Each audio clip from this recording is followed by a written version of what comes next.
Darren's here. I don't need you anymore. See ya.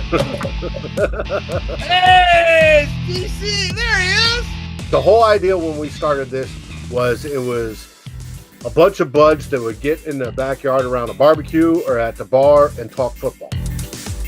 And that's what we do.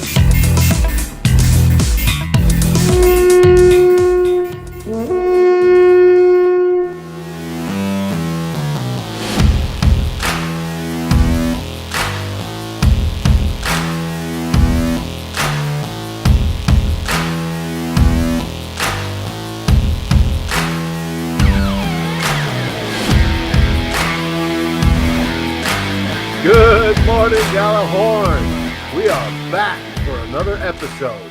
We have the Cardinals from Arizona coming to town to fly into U.S. Bank Stadium. There may not be any birds that have smacked that stadium since it was built, but hopefully the Cardinals are the first one. And I'm talking, of course, about the football Cardinals. Now, we have a special guest today, along with the true and favorite and my one and only partner, Drew Brees. Wait, I'm taller than 5'1". Okay. Drew Bunting. What up, dogs? We have direct from the furthest east reaches of Canada. Oh, meow, meow. Former blogger extraordinaire, which you saw on Grant's Tomb and Kick-Ass Blog, Mr. Darren Campbell. Welcome, Darren. Welcome, Darren. Happy to be here, guys. It's an honor, and I feel blessed. all the fucking athletes today say I feel blessed. You can stick that word "blessed" up your ass. Great introduction, baby. Yeah. Nice. No eye black though. Sorry. I forgot my eye black today, but I know. Oh, Canada, our knit and proud land, true patriot love, la la, as I raise my hand. I don't know anymore. It does say true patriot love. You're not a Patriot fan, are you? No fucking way. Yeah. Okay. That's good. That's good to know. Vikings only. Hey, settle something for me real fast. A 40-year question I've had. What is the best Canadian beer? Best Canadian beer? Not you Molson. settle it. Not Molson Canadian. Man, right. I don't know. I'm into the craft beer now, and there's so many good ones that I couldn't really pick. I'm partial to a little craft brewery called Big Spruce. Give him a shout out. Here in Cape Breton, Big Spruce Brewing. There we go. Shout out. Big Spruce, baby. Kitchen Party, a favorite of mine. So the Moosehead, do they still make that? Oh, yeah. Yeah. I used to get drunk on that pretty often. Called moose piss in these parts of the world. Woo! But hey, you know somebody likes them because they're a multi-million-dollar company. We've been talking for over 2 years, and it's finally good to see a face to the voice, man. It's kind of cool. I'm glad you're on. Oh, well, happy to be here. Hopefully I'll be of some use, but remains to be seen. Yes, it does. Dave probably has some intro questions for you. Ooh. Well, I've known you for probably 10 years. That's e-knowing, right? Isn't that what they call it? Or yes, online knowing, talking, via messages and looking at remarks on blogs back in the day. And I've always followed your work, and I've really very much liked it. Why did you give it up? I was just taking too much time, Dave, and I found that when I started, I was the same as everybody else, just like you, like many others, on Blogger. You've got like a dozen people who follow regularly. Well, you probably had more, but And I just found that it was taking up too much time, and then you're getting into a couple of Facebook groups like we were, and that's taking up time, and you're on Twitter, and because you need to build an audience, as you know, you need to be putting out consistent product like every day, 3 or 4 times a day if you can, like the Daily Norseman does. And I just didn't have the time for it. And I also found it tough because there were so many blogs coming, and so many blogs written by ex-players or like scouts, who knew the inside of the game. And I was just like Andy Carlson, the podcast guy. Like, I'm just a jackass with a finger, right? Like fingers. Like he's a jackass with the microphone. And I never played the game. I just talked about what I saw, which may have been right or wrong, or probably mostly wrong. And I just found if you wanted to build an audience, but you need to have some sort of inside knowledge or be on one of the platforms like the Daily Norseman. And I just wanted to keep it my own. And so I just decided enough was enough. Too much time. I got better things to do, and just cut the cord. I got you. I've gone through moments of burnout, and I know everybody has. And that was a lot of work to keep writing almost every day, if not every day. Yeah. To put something out. I enjoy the hell out of the little piece you do in the Gjallarhorn group every week. It really is. It's really well. I don't even have to add to it. It's like you're reaching inside the Drewster's mind and you're pulling out all my thoughts, bro. Very scary, but that is scary. Yeah, but you don't have deep thoughts there, Drew. I have deep thoughts, just not about the Vikings. Yeah. Well, that gives me a little opportunity to write a little bit like I used to on the blogs, I guess. So I really enjoy it. It's really well written, dude. Keep going with that deep thought stuff. Love it. And hopefully by the end of this week I'll have your slide logo done. Come on, get it done. God's sakes. I know it's tough being busy. Hey, I'll give you a heads up, Darren. You go into retirement or semi-retirement like Drew and I are, right? And you suddenly is that what I'm doing? Yeah, that's what I'd call it. And you're suddenly busier than you were when you worked 40 hours a week or better. Boom. Exactly. Well, right. I'm not in semi-retirement, but I'm being paid like I am. Well, you told me about a project coming up. Yeah. Hopefully you'll get paid out of that one. You want to tell everybody about it? It's still we were just talking about craft brewing a few minutes ago, and it's a dream of mine, and I'm working with a friend of mine very sporadically of opening kind of a brew pub here where I'm from. And the only problem is there's 2 problems: location and capital. We don't have a location and we don't have any capital. So other than that, everything's going great. Okay, well, good. I'm willing to invest in it. I'm always looking to get the iron in another fire, and with the exchange rate being what it is, if I got like $100 from you, Drew, invested, that'd be almost like 500,000 Canadian right now. Yeah. Let's do it. We'll talk after the show. We'll sign the dotted lines after the show. Well, and if you do get it up, if you do get the business started. There we go. That's better. Okay. Jesus. Come on, Stefano. Fuck's sake. Up and running. Drew, Ted, and myself need to go on a long road trip. Oh, man. So we could broadcast from it. That would be sweet. Live show? That'd be sweet. Do they let Bunting have a passport? Well, that's a good question. Oh, yeah. I got that passport problem. That goes with the restraining orders, right? I'll get it cleared up. I'll talk to somebody. I need to get north of the border and watch a little hockey. Hey, your boys bounced back with 7 goals after we dusted you. It's good to see. Yeah, well, a mirage, I'm sure. Many beatings to come. I don't know. We're not talking football here, but the Flyers are what they are. They're going to be middle of the road, middle of the pack, first round exit if they make the playoffs. But we love our ice hockey. Me and Darren always usually go back and forth about the Olympic. You always got the Olympic gold over me, though. I can't seem to get that. So, oh well, one of these years. Didn't get one last year, so the women got it though. That's pretty cool. Doesn't count though.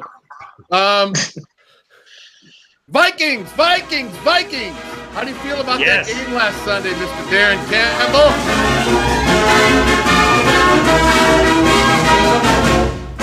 Well, I think Ted was saying the same thing on the Raw, but I thought it was pretty solid road performance. I know Philly's struggling, but I feel there is a very good team hiding somewhere there. And so for us to go on the road, beat them, that's very unlike the Viking teams that we've watched pre-Zimmer. Like, yes. you know how it used to go, right? Like from the end of the Green Denny days to Tice, to Chili, to Leslie Frazier. If we played a team on the road outdoors and they were any good at all, we were getting blown out, right? Right. And I feel that even though the Vikings have struggled this year, I feel that since Zimmer's come along, that's not really a big worry of mine. Oh, we're playing outdoors on the road. We're going to get dusted. Right. We hang in there. We usually compete. We win a fair number of them. And so the Philly game was it was nice to see. And I like how the offense first series kill 7 minutes off the clock, basically. Yes. They missed the field goal, but it wasn't a 3 and out, and then it's full tilt boogie potentially for the Eagles. The whole thing kind of felt like a different attitude all the way around. We didn't melt down at the end, but can this be a game that sends us off into a good little run here? Or I know you called it the catapult game, right? Online and stuff, which I like that term. I'm not convinced. Like right now with the Vikings, I don't know where this team is going. They've haven't met my expectations or many Viking fans' expectations, and I'm hoping that game against Philly catapults them into like a 3 or 4 game winning streak that they need to go on. But I'm not convinced just because of what I've seen in the previous 4 games, especially on the defensive side. Right. I was watching, like I got NFL Game Pass, so I was watching the Bears Vikings season finale last year, just right for shits and giggles, and I did not recognize the defense that was playing in that game, and the one I've been seeing this year. And granted, they were playing the Bears, and it was their last game, and they wanted to get the season done. But, sure. Bears flying all over the field, making tackles for loss and running down guys. The defense is like they stuffed Jordan Hayward, who usually kills us. He got nothing. The throws, like Trey Waynes is batting down passes.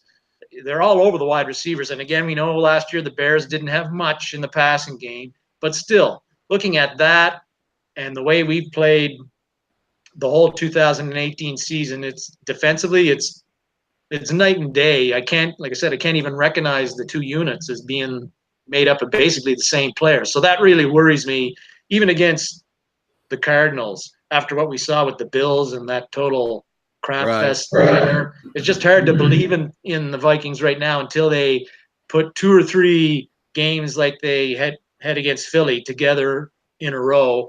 And then we can say, yeah, that's what this team is about. They do this well, this well, this well, and this well.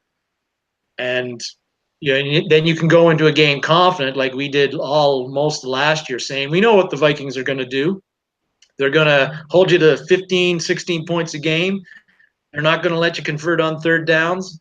They're going to run the ball decently, and Keenum's going to mosey around in the pocket and make big plays and occasionally throw a couple of WTF throws that hopefully won't get picked off. But we always knew that going into every game, or at least I felt I did. And this year, other than Cousins throwing for about 500 yards, I'm not really sure what I'm going to see week to week. Let me throw this at you because I know Dave has some questions for us. I'll make this my last one. And you kind of hit on it right there when you were talking. It's kind of the elephant in the room, but I like to get people's opinion on it. Because the personnel is pretty much straight up from last year, what is your take? What is your opinion on what the hell is wrong with this defense? Ooh, what is my opinion? I mean, it's hard. I mean, of course, you want to look at if you lost 4 or 5 players, you could just hang it on that. But it's not that. I don't. Well, I feel that up until last week, and other people have mentioned this too, like Joseph, the interior, Joseph and Richardson have been very ineffective. And we're not winning on first downs. Like teams are getting 5-6 yards a pop on a running play or a screen, and then it's 2nd and 4 or 2nd and 3, and that's tough for any defense to really stop. Sure. We have to win on first downs more, and it doesn't seem to me like we've been doing it nearly enough. And that's been a big problem. And maybe, the loss of Newman on the back end of things has been a bigger, hit to the whole secondary and the way that plays than we thought. It doesn't explain why our linebackers can't cover tight ends and running backs. It doesn't explain why the other team's running team game is getting, getting consistent, strong yardage on running plays on us, and we can't seem to stop them either at the line of scrimmage or get some penetration to get a few tackles for loss, which will put the offense behind, in a bad way down and distance-wise. Right. So that's kind of what I've been seeing. And I was looking at Football Outsider stats today, defensively, just on like pass coverage, and everybody's got their opinion on FO and how they do their rankings and stuff. Like there's some weird stuff you'll see. Like I noticed that Stefon Diggs is the 56th ranked wide receiver on their list. What? Yeah, and like Treadwell's tree stump is like 2 spots below him. What? So that makes you wonder. Like Thielen is now the 6th or 7th rated wide receiver according to their rankings, so that makes sense. But Diggs being changed their name to Football Outsiders on Meth.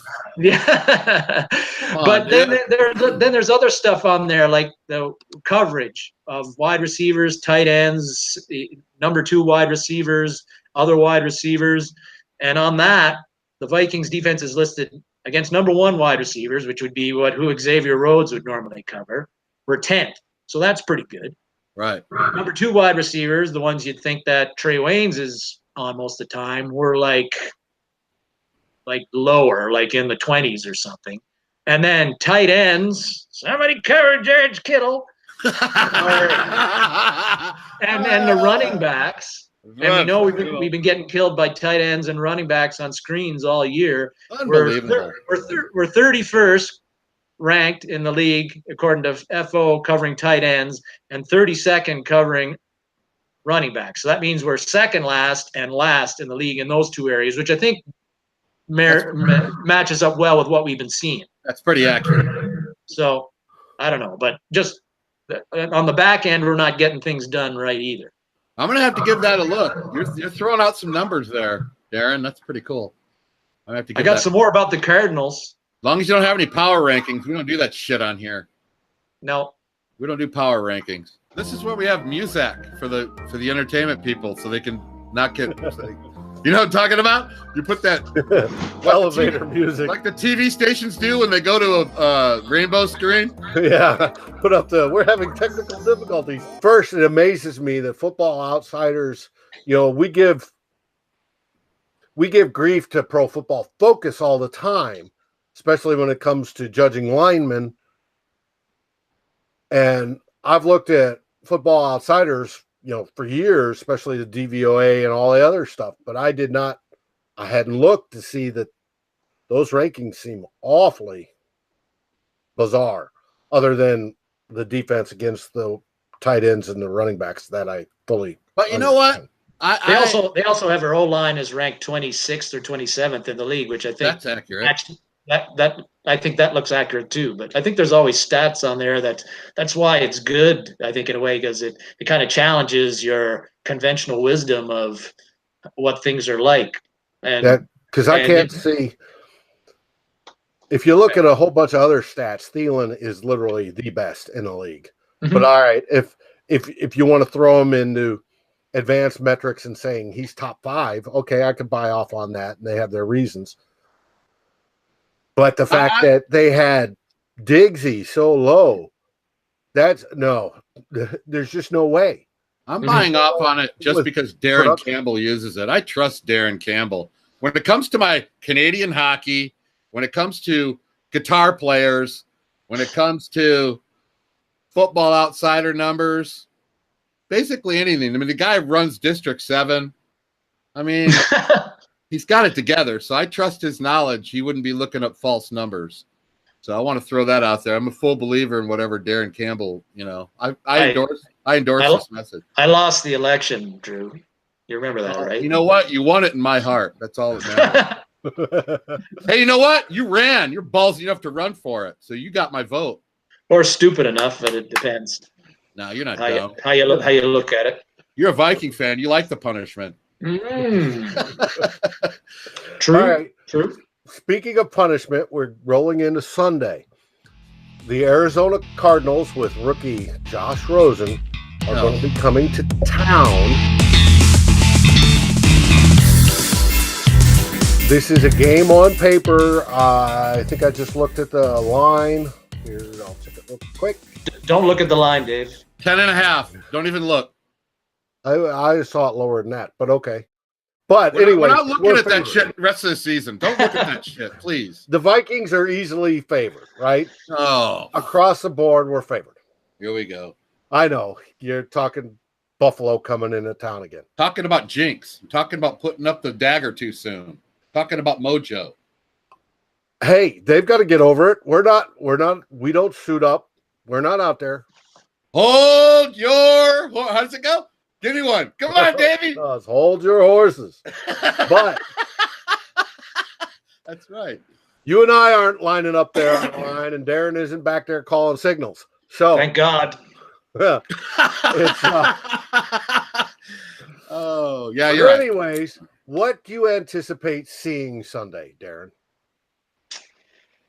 Well, I anticipate that the Vikings are going to do a little bit similar to what they tried against Philly, and try to get the run game going a little bit, but mix in the pass and run. You know that the Cardinals have been terrible defending the run so far. Like, I know Drew, you were crunching some numbers, but I think they gave up 182 yards against Washington running in the first game, 122 against the Bears, 171 against the Seahawks, 147 last week against the 49ers. Their best game, strangely, was they only gave up 90 against the Rams. I don't know what the hell was going on there. But I watched the Seahawks game and the 49ers game on Game Pass condensed. And those two teams were getting consistent, strong gains, going wide, stretching out the defense, going up the middle. Arizona didn't tackle well most of the time. So I think that the Vikings and DeFilippo are going to try. If our running game is going to get going, this is the week where it could potentially happen. And we might actually run for like 100 yards combined. And if we do that, they are currently second to last in rushing defense. Yeah. Just to add on, 142 yards to give up a game. That's our average. So I think that you can't. I don't think you can copy your game plan and do the same thing you did every week, because opponents are different and how their players are different. The defenses they run are different, and you got to maybe attack them certain ways. But I would still like to see the Vikings come out, a couple of running backs next to Cousins, try a little run pass option, try to get Boone or Cook or Murray out wide. I don't want to see us do the conventional I formation, 8 yards back, hand it off to Murray and try to play power football right away. Let's get quick passes, because another big key was in that 49ers game, Chandler Jones was pretty much unblockable at times. He gave Joe Staley all kinds of problems. Here's this for a stat line for Chandler Jones. 6 tackles. This was Chandler Jones against the 49ers. 6 tackles, 3 tackles for a loss. He had a sack, which was a stripped sack. He created a fumble on that. He recovered the fucking fumble. He had 3 quarterback hits. He batted down 2 passes at the line of scrimmage, and one of them was a 2-point conversion that would have tied the game at 14-14 late in that game. So he did everything except blow up the football before the game. Wow, that's good. That's good knowledge right there. So we got to block him because he was pretty much the pass rush. Now, Arizona does seem to like the blitz. I counted 16 blitzes or something like that, and I missed a bunch, and I didn't watch the count the last 4 minutes, and 49ers had 2 more drives after that. And Beathard did throw 54 times, but they do like to blitz a lot, send 5 or 6 guys on passing downs. And so we're going to see that. So that really means make sure you're in 2nd and 4 if you're the Vikings, or 2nd and 5. Don't get, even though Cousins has done really well when pressured, we saw a couple of stories lately about that, like his accuracy is super high in production, but I don't want to see him having to go back there on 2nd and 9 or 3rd and 9, having to try to make a big throw down after down after down. So let's keep things relatively balanced. It'd be nice to see him only have to throw like 30 passes this week. Yeah, it would be. They give up 142 yards a game on the ground, the Cardinals. There's no reason to at least start the game trying to attack them on the ground. And they had the Cardinals against the 49ers had a hell of a time covering the tight end and running back and fullback on screens and short shit. They're almost as low ranked covering tight ends and running backs on passes as we are, according to Football Outsiders. So I see us potentially, making a lot of hay on that kind of short stuff if we utilize it right. The Cardinals are going to expect that we're going to try to do that because they're looking at what we did against Philly. They're looking at what 49ers did against them. But I still think we can be successful doing that if we do it the right way, do it smart, and get some good gains on 1st, 2nd down with the run game. Whether we can do that or not remains to be seen, but I feel somewhat confident that we can, just in watching the Cardinals defense and how bad they've been defending the run in the games that I've watched. You do bring up a crucial point, though, DC. Where we get in trouble with games like this is 2nd and 3rd and long. When we get in 3rd and long, we get into that 3 and out, and then we're contagious on our 3 and outs. We don't just have one; we'll have a whole quarter full of them. So we can't be in 3rd and long. We can't do it. We're gonna play right into their hands, like you said. Yeah, but I think DiFilippo saw the light, if you want to put it that way, and we've gone to that short passing game because we have an absence of a run game. Well, we did it last week, but yeah, well, and I'm hoping it continues. Because our offensive line is our weakest point, and it doesn't matter who's running the ball. And Cook should be back this week, hopefully, but we're not getting any push off that line. Just keep it going. I can see us horrible. So I can see us all talking in the 2nd quarter saying, "Why the hell aren't we running the same play calls we did in Philly?" I can totally see us saying that. Shit. Well, that's because you've been a Vikings fan forever, and we all know that will happen. The Cardinals had no business winning that game against the 49ers, by the way. Did they win? So happy I don't even know who won. Yeah, 28 to whatever.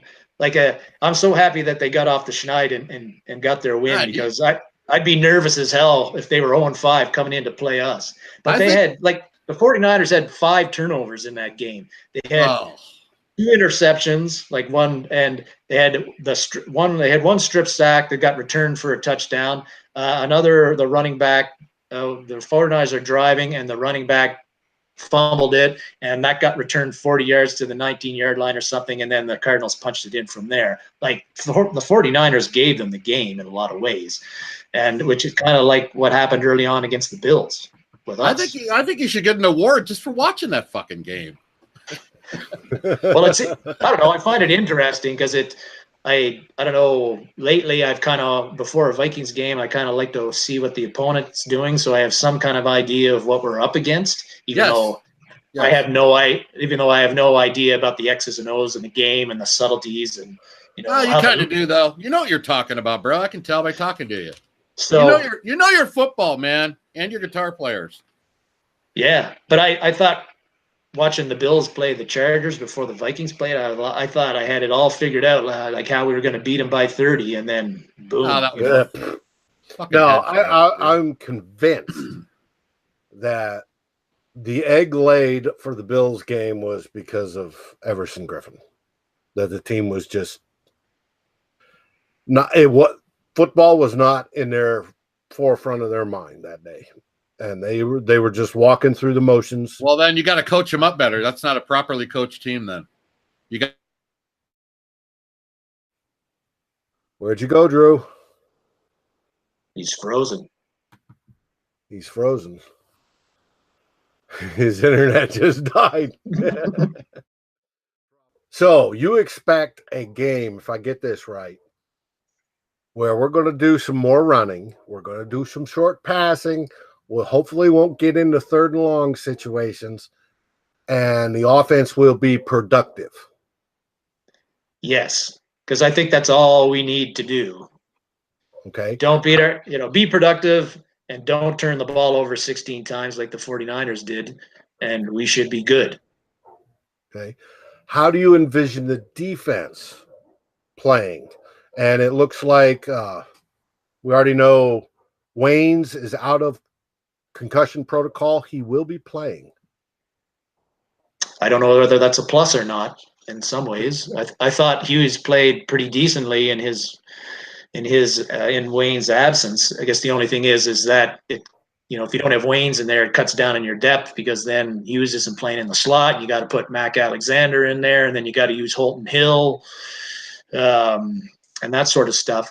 But again, watching, come on, Dave, we've seen the Vikings play 5 games now, and I don't think they change a whole lot defensively. What they're going to do, what they're going to do, rush 4 when they have to, try to stop the run, have 6 or 7 guys back in coverage and tackle, rally to the ball, and blitz occasionally if they feel that the time is right. Send the hitman or a linebacker, and so I don't really think they're going to do much different than they've done. They're just going to hope that the guys are all in the right spots, and that they can stop the running game. And Arizona's running game is terrible, by the way.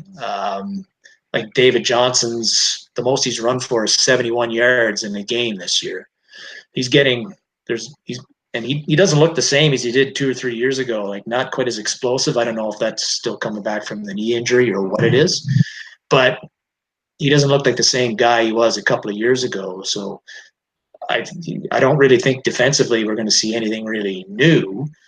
And what I saw from Rosen in the 2 games I've watched is that I think they got something there, the Cardinals, because he didn't seem to get rattled against Seattle or the 49ers. He seems pretty calm back there. He moves in the pocket pretty good. He'll step up.